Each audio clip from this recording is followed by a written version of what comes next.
सभी भैया बहनों को एसएसएम क्लासेस में स्वागत है। आज हम त्रिभुज के अज्ञात कोणों के बारे में जानकारी करेंगे। किस प्रकार से अज्ञात कोण ज्ञात करते हैं। जैसे इसमें प्रश्न में दिया है कि अज्ञात कोण x का मान ज्ञात करना है। तो इसमें देखिए त्रिभुज है, तो त्रिभुज के तीनों कोणों का योगफल 180 अंश होता है। तो इसमें देखिए ये आपका क्या है, बाह्य कोण है और ये अंतः कोण है। तो बाह्य कोण और अंतः कोणों के योगफल के बराबर होता है। सूत्र क्या दिया है कि तो त्रिभुज का जो बहिष्ठ कोण है उसके सन्मुख दो अंतः कोणों का योगफल होता है।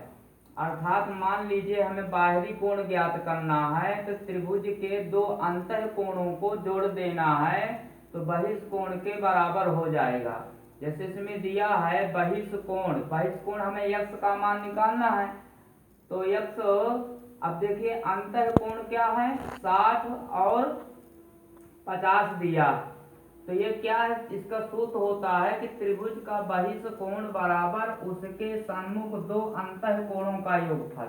मतलब इसके सन्मुख दो अंतः कोणों के योगफल के बराबर होता है।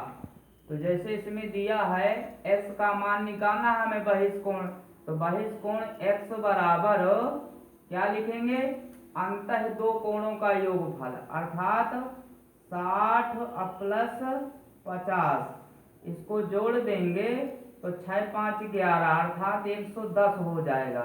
अगर पूछा जाए इसका बहिष्ठ कोण कितना है तो 110 अर्थात x का मान हमने निकाल लिया 110। अब मान लीजिए हमें सूत्र नहीं मालूम तो क्या करेंगे। अब ये देखिए जो ये आपका ये रेखा है ये बहिष्ठ कोण है, ये अंतः कोण है। तो अंतः कोण और बहिष्ठ कोणों का योगफल क्या होता है, 180 अंश होता है। तो जैसे मान लीजिए हमें इसका निकालना है तो त्रिभुज के तीनों कोणों का योगफल ज्ञात करना है। क्या ज्ञात करना है, त्रिभुज के तीनों कोणों का योगफल कितना होता है, 180। तो अब इसमें क्या करेंगे कि पहले त्रिभुज के तीनों कोणों का योगफल अर्थात इसका भी हमें निकालना पड़ेगा। तो 6 5 11, 180 में क्या करेंगे 110 घटा देंगे तो 0, 8 में 1 गया 7 अर्थात 70 अंश ये आ गया। कितना आ गया, 70 अंश।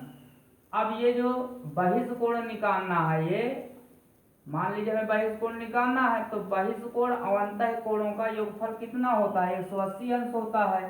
तो यहाँ पर लिख देंगे 70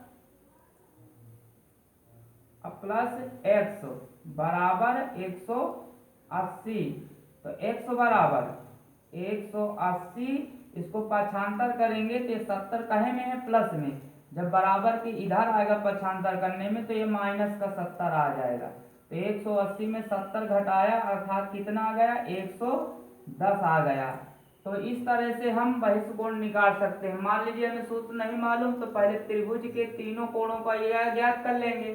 तो ये दोनों कोणों को जोड़ करके 180 में घटा देंगे तो तीसरा कोण निकल आएगा। इसके बाद बहिष्ठ कोण ज्ञात करना है तो क्या करना है कि अंतः कोण और बहिष्ठ कोणों का योगफल 180 अंश होता है। तो ये आपका अंतः कोण 70 है, बहिष्ठ कोण x है।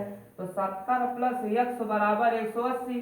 क्यों, क्योंकि बहिष्ठ कोण अंतः कोणों का योगफल 180 अंश होता है। तो इस तरह से x बराबर 180 माइनस 70 घटाएंगे तो x बराबर 110 आ गया। इस तरह भी 110 आता है, इस तरह भी 110 आता है। अब मान लीजिए हमें बहिष्ठ कोण मालूम है और अंदर का कोण ज्ञात करना है तो इसका सूत्र होता है कि त्रिभुज का बहिष्ठ कोण बराबर उसके अंतः दो कोणों का योगफल होता है। तो अब हमें इस दोनों कोणों का योगफल ज्ञात कर लेना है। तो यहाँ जाएगा x प्लस 50 बराबर 120। ये बहिष्ठ कोण कितना लिखा है, 120, क्योंकि दोनों कोणों के योगफल के बराबर होता है। तो 100 बराबर क्या लिखेंगे, 120। ये बराबर किधर है, पक्षांतर करेंगे प्लस में है तो ये माइनस में आ गया 50। तो यहाँ पर आ जाएगा x बराबर 120 में 50 घटाया तो 0, अब 12 में 5 गए 7 अर्थात 70 जो है हमारा अंश x का मान निकल आ गया। तो इस प्रकार से हम अंतः कोणों को अज्ञात कोणों को ज्ञात कर सकते हैं। जय हिंद, जय भारत।